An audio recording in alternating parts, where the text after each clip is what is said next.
Namaste, namaste, my baby. Hello and welcome to the Creepily Accurate Astrology Podcast. I am your host and professional astrologist, Crystal Jackson. As you know, there is one thing creepier than a peeping Tom, and that, my friend, is the accuracy of astrology. Yes, I said it. Astrology is a powerful tool for self-improvement, though, guys, and this leads to a higher vibration, and that's what we are all about here on this podcast. So, whether you're a beginner, a seasoned professional, or just checking in to learn more about yourself through astrology, I can promise you won't be disappointed. So stick with me, and remember, baby, your energy is valuable. Protect it like the Secret Service protects the president, but maybe not like they did JFK. Namaste. A rich man's world. I have turned the soul of this beautiful land, but that beauty a rich man's world. I have turned the soul of this beautiful land, but a rich man's world. I have turned the soul of this. Hey now, shout out to the collective positive vibes only, my friend. This is your girl Crystal, and welcome to our first episode of the year. Now, I know I'm a bit late, kind of like spring when the groundhog doesn't appear. So I want to start off by saying, I don't want to lose this relationship. So I'm just joking. Okay, I want to start off by expressing my apologies, though. I've been on a bit of a journey.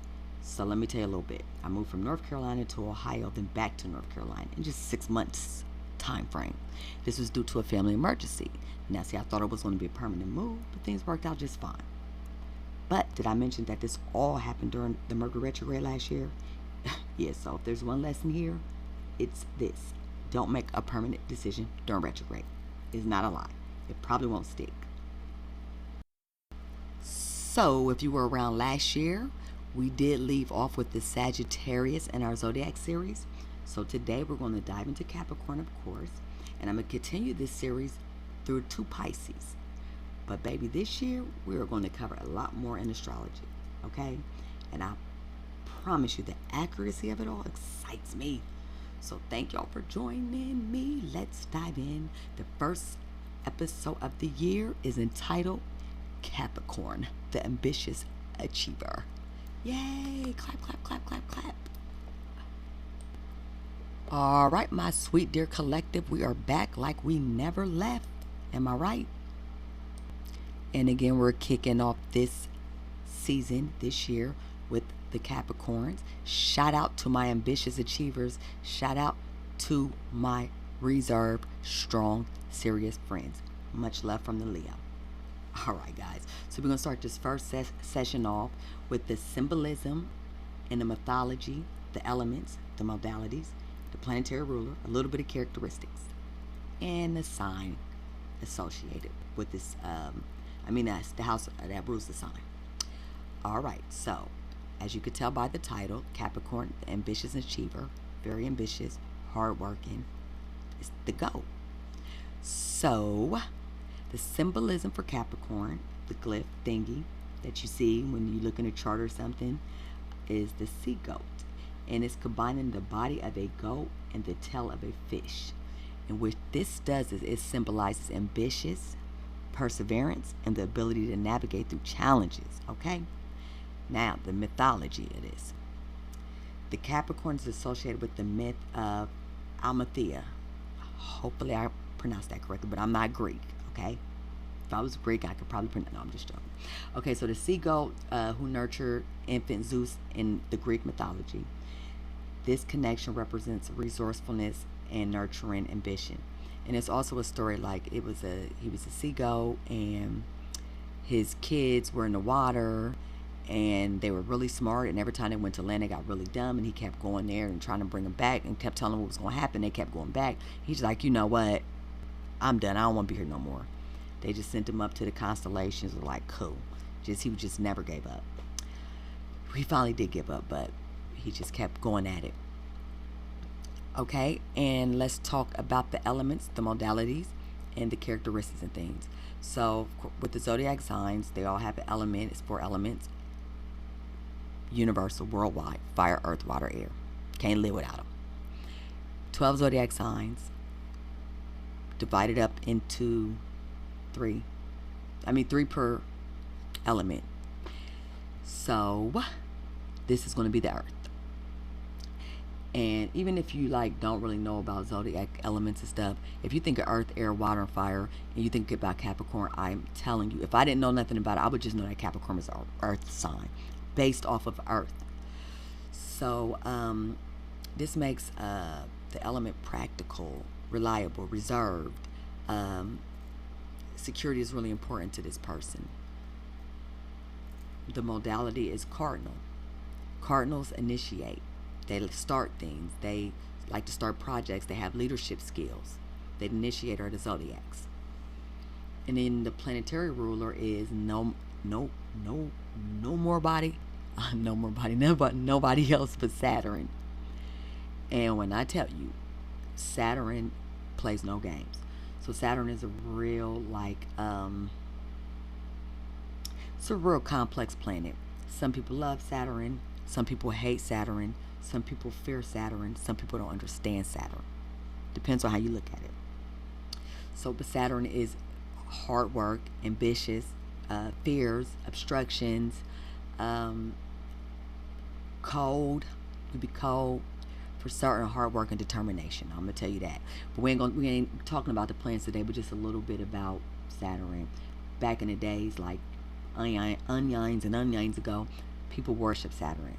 I don't care. I think they still do, but they just don't say Saturn. It's a lot of stuff behind it, but that's a whole different thing. I ain't gonna get into all that. But actually, Saturn gives rewards, and the wealthy know that Saturn is the planet of rewards and money, so they kind of worship Saturn for that reason. But again, like I said, it's another podcast. I just want to throw that out there like a hot ball. You playing basketball, just throw an air ball out there right on the court. Okay, so the sign. What is wrong with me? This probably because it's the time. Okay, so Capricorn rules the 10th house, and it's the house of career, public image, and ambition. And this reflects the focus on achieving success and recognition in the outer world. That's what the 10th house represents in your natal chart. So whatever cusp is on your 10th house is the energy that you'll be giving out to the world, your public image. And if you got Capricorn there, you're going to 9 times out of 10 you're going to succeed, especially if your stuff is all lined up right. It might not happen till after a certain age, maybe 26, 27, 29. That's when Saturn starts giving rewards. But yeah, if you got that on the 10th house cusp, then you're probably a hard worker. You probably felt like before the age of 27, 28, you was working hard, you just wasn't getting anywhere. You probably felt like restricted. That would make sense. Okay, moving on to the decans. Now I talk about decans a lot because a lot of times we like to separate the signs. All the July Leos ain't like the August Leos, or the Libras ain't like the no. In aspect, a little bit you're right, but it's 3 different ways to separate every zodiac sign. They're called the decans. I talk about it in the podcast in one of my first episodes, and it's easy for me to understand, but sometimes it was hard for me to explain for somebody who doesn't really. I like to record this podcast like it's somebody that doesn't know anything. That way people don't get lost. So 30 degrees in the zodiac, let's just say 30 days, and split it up into 10 different days, and each 10 different days is ruled by a different planet based off the element. So the first decan, let me just put it, the first decan of the Capricorn would be from December the 22nd to the 31st. And this will be ruled by Saturn itself, which emphasizes the discipline and ambition with this Capricorn. Then you got the next decan, which would be the 1st through the 10th. Now we all know some of the zodiac signs have 31 days, 28. Just give or take, it'd be split up in 3. So this one is ruled by Venus, because Venus is the next planet that's of an earth element. So this gives this Capricorn still some practical and discipline, but with a little more charm too, a little more aesthetic sense. And then the last part of the decan, from the 11th through the 19th of January, this is, again, it's not going to lose its Capricorn characteristics. It's just adding different energy to it. So this one will be ruled by Mercury, Although Mercury is air, it's also the ruler of Virgo, which is Earth. So this brings an intellectual aspect and a more communications and skills to the already ambitious Capricorn. So that will wrap up the decans. Dun, dun, dun, dun. All right. Part 2. Hear ye. We are moving to the second part of the Ambitious Achiever Capricorn episode. In the second part, we're going to talk about the characteristics of the Capricorn, whether you're a sun, moon, or rising. We're going to talk about the compatibility elements, the detriment, the opposition, and we're going to talk about Capricorn on the 12th house cusp. Just to clarify that, I'm going to go through the 12 houses on the natal chart and explain what Capricorn will mean on each cusp. All right. I will then finish it up and tell you about a few famous Capricorns with the sun and the moon and the rising. But in order to get there, we got to begin. So let's just do that. So with that being said, I'm going to get into a little more detail about the Capricorn before we move on. So as I was stating earlier, the Capricorn is ruled by the planet Saturn, which is discipline, structure, and time. Saturn's influence on Capricorn is very profound. Like the planet and the sign they have a lot of the same characteristics. And this is a sign for this sign's reputation has a big reputation for hard work, patience, being focused, long-term goals. I know a few Capricorns, and none of them is far from this. I don't really know one that's not like this in some way. And then I guess it also depends on the decans that rule over too, what kind of Capricorn they are. So Saturn teaches lessons through challenges. And this is why some people hate or fear Saturn, because the lessons, it's like the old grandfather. And not, parenting is different nowadays. Now it's, I'm going to walk you by your hand. Back in the days, it's like, oh no, you get beat upside your heads. And it was like, hard lessons through love though. Once you get the lessons, your rewards is perseverance, which is why the Capricorn often excels, because it's in them anyway. And especially if they can work steady towards their ambition, listen, they will no pun intended, no offense, they will climb over you though to get to where they're going. That's how serious they are. Nothing will stop them when they want what they want. Okay. The Capricorn, they're also known for their self-discipline. They have a lot of discipline. They possess a strong sense of duty. They're seen as the responsible ones in the group. Trust me, they are.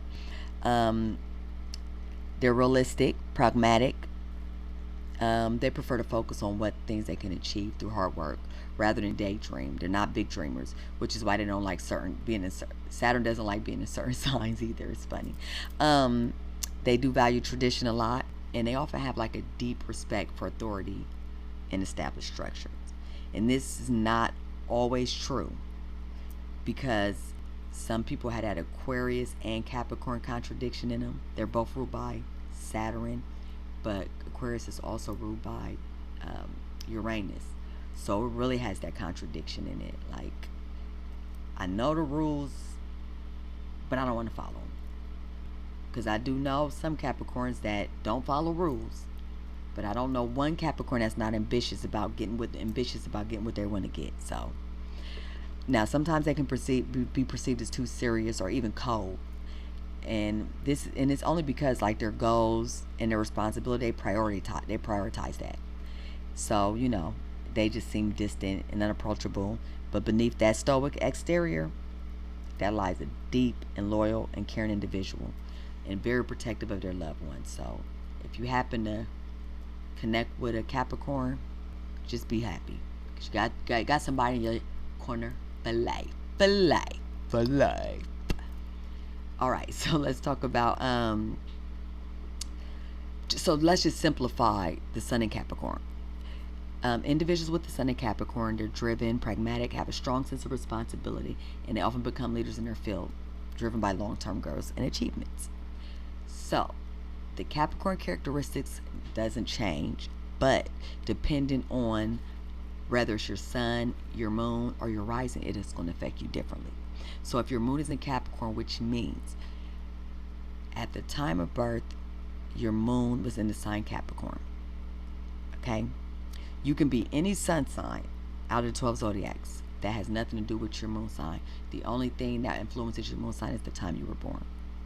So if you have a moon Capricorn, and how you can check your moon sign is you can go to astro.com. If you know the time of your birth, you can put your birth information in and it'll show your moon sign. So a person with the moon in Capricorn are emotionally, because this is your emotions.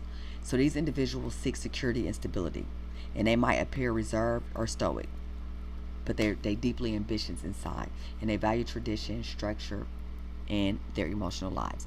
Now, my daughter is a moon Capricorn, and this is her to a T. Also, the moon tells you about your mother.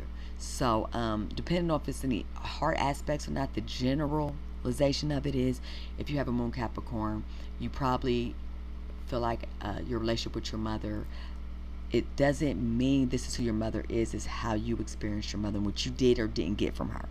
So you probably feel like you were overly responsible.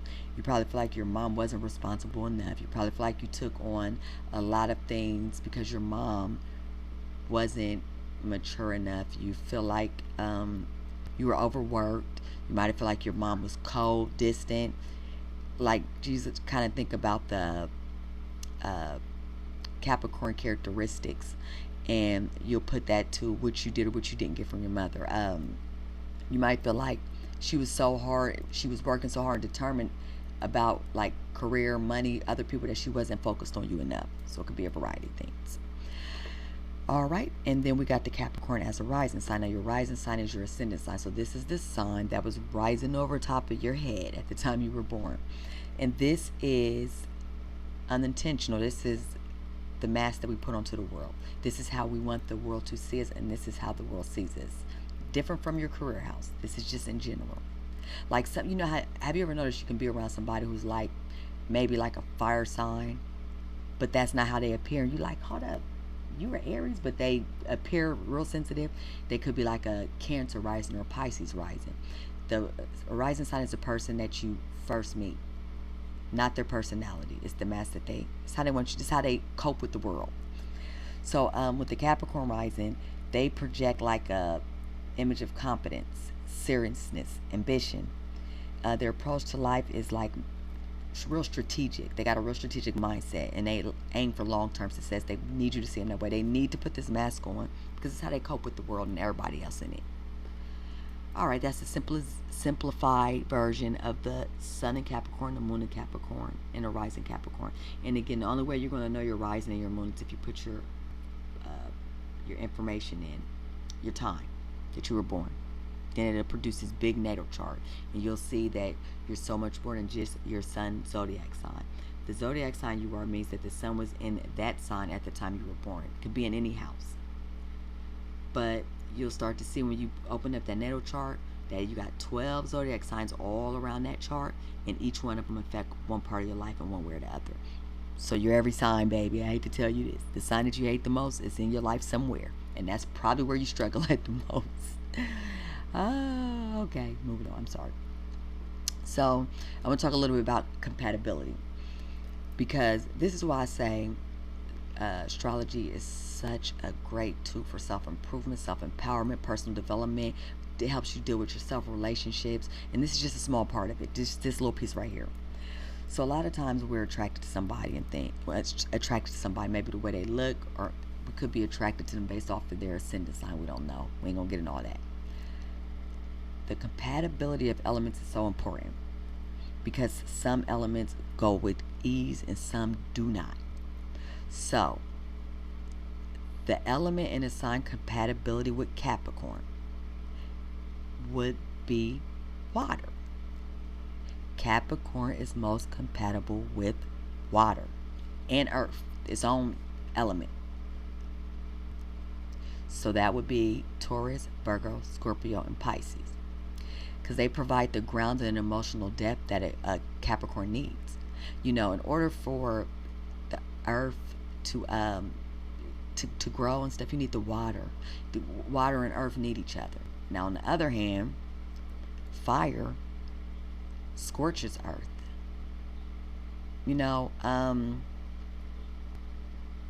Air doesn't go that good with earth either, but fire and earth really don't. Now you might be thinking, oh, I got a lot of fire friends. I'm an earth sign. I got a lot, but really it's the moon sign, because that's the emotions and that's where you connect at on emotional levels. This is with anybody, any sign. When you know the moon sign of the person you're dealing with, whether it's a friendship or relationship, it doesn't matter. You can either decide that you don't want to even work towards this friendship or relationship because it's too much, or you can at least see, okay, I see why me and this person's having differences, and you could figure out a way to resolve them just based off of your moon sign. And your girl, your astrologist, I can look at your chart, I can see that, and I can tell you, I can give you a little insight. I can lead you to the water so you're able to drink it. Okay? So then you have detriments and oppositions. So detriments is a planet not feeling comfortable in the sign, signs not getting along, an imbalance between elements of sign. All this, again, is about your natal chart. So Capricorn's detriment is in Cancer because it opposes Capricorn. It's ruling planet Saturn. So basically, Saturn does not like being in Cancer, I'm sorry. The moon doesn't like being in Capricorn. The moon rules Cancer. So this leads to challenges in an emotional expression. So like if Saturn was in Cancer, it would give a person who really, it was hard for them to deal with their emotions. They don't like to be emotional because they're practical, but then that Cancer energy is in, so you can see why they wouldn't like each other, why the real serious Saturn wouldn't like being in the sensitive and moody Cancer, or vice versa. The moon doesn't like being in Capricorn because the moon like, look, I need to let my emotions out. Saturn like, I don't want to hear that. I'm in Capricorn like, I don't want to hear that. So it's like a balance, challenge between emotional security and sensitivity. So big challenge. Then you have the oppositions. The opposition is the sign that's exactly across from the opposite sign. That never changes. Capricorn is going to always be in opposition to Cancer. Always, always, always. So whatever planet's there, they're going to be in opposition. Now, depending on it depends on what the planet and everything is, the way it's interpreted, they're going to always be in opposition. So this polarity is going to represent the balance between home and family. So your Cancer is your home, Capricorn is your career. So they're going to always go at it. But in the same sense, you have to find that balance, especially if this is like your rising sign or something. No matter where it is, especially if it's your rising sign or on the first, fourth, seventh, or 10th house, you're going to have to find that balance. And if it's on your first and seventh, you really want to have that balance, because I can't explain all the house stuff because we're getting off a track here. Just believe me. So I'll explain it in another episode, though. I get so excited about astrology sometimes I would just start going, okay? I am not kidding. And then you'll be just as confused as you were before you started this episode. And I don't want to do that to you. I say that for my sister. Oh, I just cracked myself up. Okay, so as I was explaining the 12 houses on the natal chart, Capricorn can only be on one of these cusps, or it could be like in between. Like it could be it could be on the first house cusp, or it could be right between the first and second and half, or both energies. But let's say we're doing a whole chart where each sign is just taking up one house. So if Capricorn, I ain't gonna keep saying if Capricorn was on this cusp. If Capricorn was on this cusp, just understand there's 12 houses, and if Capricorn was on each cusp, this is what it would look like generally, without any planets or anything, just pure general energy. So the first house, it would be ambitious, discipline, and it'll be approach to self-expression and personal image. Your first house is who you are, period. It's just you. If I just going to do it if Capricorn's on the second house. So the second house, it would bring a practical and diligent person in financial matters. Like you aiming for long-term security, because the second house is our finances, our resources, our values, self-values, financial values, monetary, unmonetary. Third house, this person would be serious and strategic in communications and learning ventures. Third house is communications, short travels, siblings. It's also like our thinking process, how we process thoughts, how we move on the regular, how we deal with how we deal with people on the regular. Fourth house, you would be ambitious, responsible, ambition. You would be ambitious and responsible. I know I'm not just, when I'm supposed to say ambition, I say ambitious. When I'm supposed to say ambitious, I say ambition. But I'm aware of it, just to let you know. This person will be responsible in the family and the home. And that's because the fourth house is home. Fifth house, structure, discipline. This person will be real disciplined and structured when it comes to creativity and romance. Because in children, or they might be kind of cold towards their children, or they might be off and on with their children. This is the house of children, creativity, short love affairs. This person might even take all their relationships seriously, even the short-term ones. Sixth house. This person would be goal-oriented in their work and their health routine. This is the sixth house is the daily routines, exercise, health, house of pets. It's also like not it's the way it's your work, your employment, not as much as it is your career's jobs. It could also be how you are as an employee or how you treat your employees. Seventh house, you would be serious and committed in relationships and partnerships. I also believe a lot of times with Saturn on that seventh house, Capricorn in that seventh house, I want to say people get married either later on in life, or if they get married early, they get divorced. Because remember, Saturn doesn't like giving rewards until after a certain age. I almost think, it's been a while, but I almost think that's how that goes. So this is the house of relationship, partnerships, business, contracts. Eighth house. This will make you very ambitious and resourceful and share resources and intimacy. The eighth house is the house of death and rebirth, your psyche, other people's resources, really mainly your significant other and your in-laws. It's loans, that house of mystery. You can dive deep. It's the death and rebirth. On the ninth house, goal driven, you hear me? Disciplined to higher education and travel.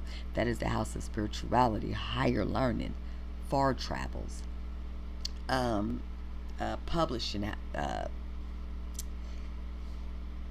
want to say justice. The 10th house. We already talked about the 10th house. But this will make you very focused and ambitious in public life and reputation, because Capricorn is meant to be, it rules this house. No matter where it's at in the chart, the basic is it rules the 10th house. Alright, 11th house is you'll be strategic in your friendships, aspirations, real practical, might take things serious when it comes to your friends and your social groups, because this is the house of social groups, connections, network, friend groups, all type of different groups. And it's also the house of aspirations and gains, the gains that you make from your 10th house. Your 10th house is where and how you work. Your 11th house is what you gain from that. And last but not least, the 12th house, one of my favorite houses, and I don't know why. I guess because that is the strongest house in my chart.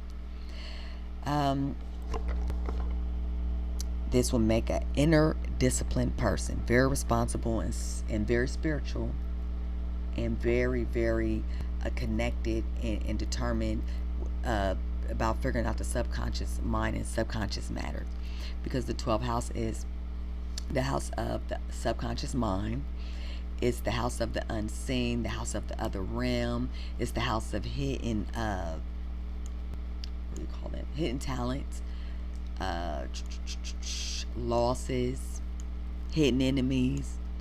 What do you call them? Institutions, things like that. Yeah. So that is Capricorn on all the 12th house cusp. And we were talking about the sun, the moon, and rising. I just wanted to tell you 2 Capricorn celebrities that has the Capricorn sun that you may know. Richard Nixon and Elvis Presley. Now we know Elvis Presley did not play no games when it came to get to where he was going. Correct. All right, we got the celebrity moons. I'm going to give you Kourtney Kardashian and Brad Pitt. They don't play no games. A Capricorn rising. Now these is people that we don't know. We don't even know the other ones for real. Not a lot of us. I mean, you know what I mean. But just by looking at these people, you could tell that they meant business. This is Queen Elizabeth II and Prince Harry. And my friendly, lovely collective beings. That sums up this first episode of the season. And thank you for tuning into this episode of Creepily Accurate Astrology Podcast. And guys, if you enjoyed this podcast, please be sure to subscribe and share this episode with your friends. Now, no, seriously though, but thank you for joining me today on the Creepily Accurate Astrology Podcast, guys. And I really hope that you like the Capricorn episode. And I'll be giving you some valuable insight into the ambitious and determined sign. Remember, baby, whether you're a Capricorn yourself or have Capricorn energy in your chart, these traits we discussed can be a powerful guide for understanding your path and purpose. I was serious about you taking a moment to subscribe to the podcast, so you won't miss episode or any future explorations. And don't forget to check out Creations by Us. This is my business, unique handmade jewelry and accessories, and it's crafted with the intention to raise your vibrations. Right now we're offering a special 30% off on already marked down items, so it's the perfect time to find a piece that resonates with you. And never ever forget that I make custom jewelry, even if it's not on the website. Now you know. So if you need something custom made, you want some nice earrings nobody got, holla at your girl. All right. And if you're looking for a little extra inspiration to start your week, you is not going to want to miss out. So tune into my podcast, Vibes Meet Elevation. This is going to be your Monday morning cup of jizzo. So, my friends, no matter where I'm at, what I'm doing, what platform I'm on, the mission is always the same, and it is to raise vibrations collectively. And so, with that being said, guys, I am sending positive vibes your way. Enjoy the rest of your day. Thank you for your time and energy today. And remember, protect your energy like the Secret Service protect the president, but not John F. K. And until next time, keep shining, and elevating your, keep shining and elevating your vibes. Namaste, my baby. I'm back in my bag, yo. Conscious. ISO. Diamond. Back in my bag and I gotta brag, I do this shit for real. When we was down and we had nothing, we had to share a meal.